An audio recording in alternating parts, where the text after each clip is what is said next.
What's going on, everybody? It's Renzo from 99.5 Play FM, host of The Home Run. But today I'm taking work off to hang out with someone here who is about to perform, of course, with the rest of the band here at the MOA Arena. It's Matty of the 1975. How you feeling, Matty? Good, thank you. All right, so you guys arrived like last night, is that correct? Yeah. Okay. What have you guys been up to so far? I mean, probably not a lot of sleep. So what have you guys been up to? Well, no, we have trying to do sleep because we're still super jet lagged, so we're kind of trying to adjust. But I've been sleeping and eating. I only got here like now, so I've just now. Yeah. So I've been just hanging out in my room. So you've experienced the Metro Manila traffic. Did you get a good nap while in the car? I'm like 2 minutes down the street, so I haven't got I've been sleeping all day. It's good. I'm ready to go now. I need to wake up.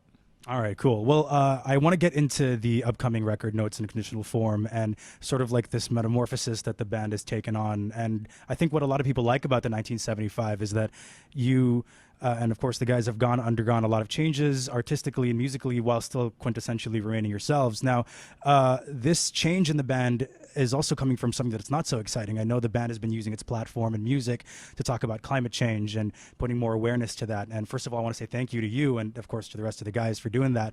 But I wanted to ask, when did the shift in direction come for the band? When did you all, was it just a collective decision one day that you wanted to get into this direction, bring light to climate change? Was it a gradual change in the band? How did that come about? I think that we've always, I don't know. I think our records are lyrically about me. So it's kind of about what I'm scared of and what I love and it's always kind of a moment. So I think Love It If We Made It was of a time, and and it references everything that I was, that one would be thinking or worrying about, and I think that like the people is obviously like a reflection of that. Do you know what I mean? It's kind of the sense of urgency and stuff.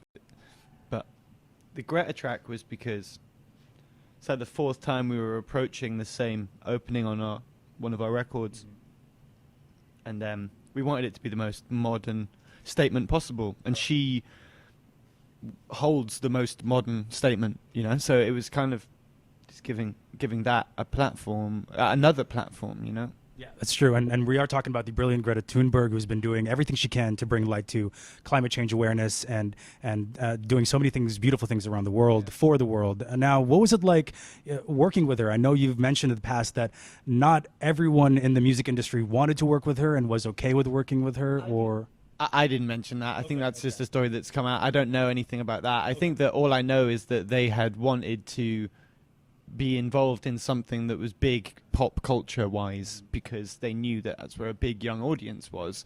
I don't know who denied them or did, but I just really wanted to work with her, so they were really keen to do it. Okay.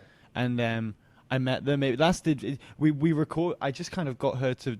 I didn't edit it or anything. I just told her to say whatever you want. So start to finish, that was it. Completely unedited. Yeah. Well, she did it probably about 3 times until she was happy with it. And her dad is there, and her dad's amazing, and yeah, so it was an amazing afternoon, and then they rode off on their bikes, and it was.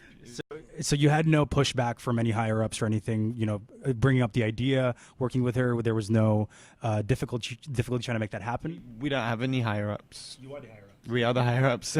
So yeah. Okay, that's beautiful. Well, I've also wanted to ask you, and for your fans as well, what are some ways that you and the guys have individually changed to become more environmentally friendly? And to your fans watching this, what are some ways that they can start as well, or at least help bring awareness to themselves and to their circles? I mean, I think that it's the things that we've done as a band. Like, we've kind of done the obvious things, like get rid of single-use plastic, like stop kind of touring meat, not trying to kind of force anybody into a particular diet, because that's the onus on the individual there, but it's like, it's and you don't want to be judgy. It's just that eating meat personally for like me or the boys versus like touring meat, it's quite an obvious carbon footprint, or whatever, however you would describe it.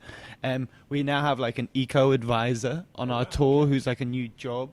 So it's their job to make sure that everything is happening. Maybe they'd be an interesting person for me to actually sit down with and and know everything, because I've just delegated that. I've got so much to do, but I know how important it is. But I don't feel particularly limited. Okay. All that I do is kind of drink out of a plastic bottle and kind of try and eat well. And but there's a lot of money that goes to, like, our guest list has been changed to being monetized, and there's lots of stuff that I'm not very good at maths. But you could talk to like Jamie and Ed, and they'll explain to you, because not only is it something that we're doing out of necessity, it's also kind of becoming a bit of a passion of ours. Yeah, definitely. Especially as a record label, like the amount, like not using any plastics or anything like that, or we in production and stuff is becoming really interesting. And then obviously our merch, which has been repurposed and stuff like that. So yeah, well, I think it's great because social causes and art go hand in hand, and it's great that the 1975 are doing that, and they have been doing that for quite some time. I think it's just more. Yeah, it's definitely it's more urgent now, and I think you've helped bring up that urgency around. Now, just to shift to a couple of lighter things. Now, we play your version of "Thank You Next" by Ariana Grande on our station, on our radio station, and it's a great version. We get people messaging us all the time, like, "Who is this?" And when they find out it's you guys, they're like, "Of course, it sounds like that, and it sounds great." Now, what was it that attracted you to "Thank You Next"? Was it given to you? Was it assigned to you, or was it something that you chose? Well, yeah, I mean, it was on, like, you got to choose something that's like the song of the time, and at that time, that song was just so massive. Yeah, and we just loved that song. I mean, that's the thing that we love about Live Lounge. Like, I think that you can be scared of it, and I get more scared of it as I get older or whatever, or like more deep in it. But it's like I love the idea of taking a song that has like an emotional sentiment, or revealing something within a song that you never knew was there. Right. Like, I always think that's an interesting experiment, So yeah, I think it's a nice opportunity to do stuff like that. It's great. I mean, what are some other songs that have kind of caught your eye, or ear rather, as of late, in terms of pop music that maybe you'd want to create a 1975 version of? Oh, I don't know. The only music that I listen to is stuff that's coming out on our label, really, because Bieber Doobie, No Rome, like Gia Ford, like God, the list's endless now.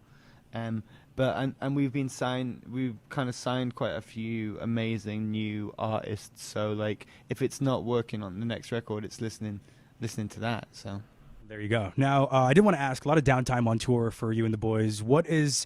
Two questions. Number one, what is usually playing on your music player? What's on repeat for you lately, either an artist, song, or album? What's been on repeat for you? And two, what's the usual downtime activity of the boys? What do you guys usually like to do together when you're on tour?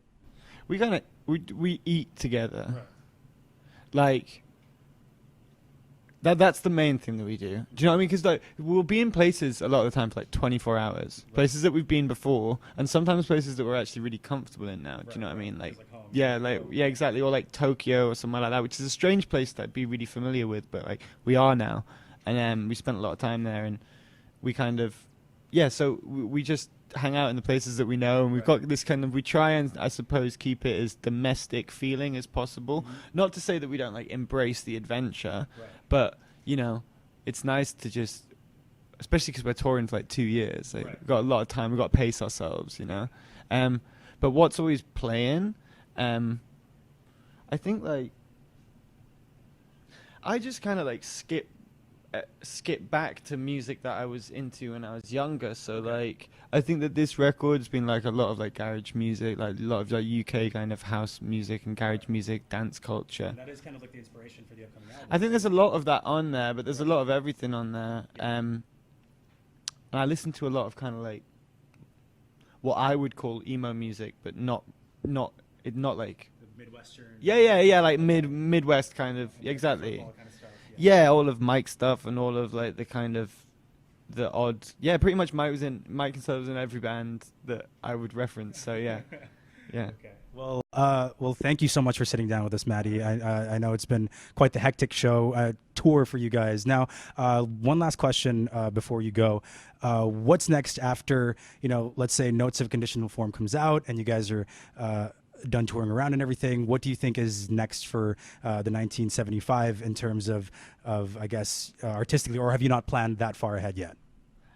I don't know. I mean, artistically, I think I'd like to just make a soundtrack, just because that's what I've kind of. Like for a film? Yeah, or like a game. Oh yeah. A game. would be dope. I'd love to do a really good game, like a play dead game, like Inside or Limbo. But that doesn't really have music. But something like tonal. Oh, yeah, definitely, because the side scroller is very Yeah. atmospheric. I mean, I grew up obsessed with Nine Inch Nails, you know? So I think I just want to parallel There you go. Trent's old career. But All right. Well, Matty, thank you so much. Thank you so much for sitting down with us. Folks, you heard it here. They love their bread. They love their brother. And most of all, they love each other. 1975, love eating together. Thank you so much, Matty. We're going to enjoy the show. And please have a wonderful rest of the time on your tour. Folks, this has been Renzo of 99.5 Play FM. And we're excited to see the 1975. And we'll see you on air.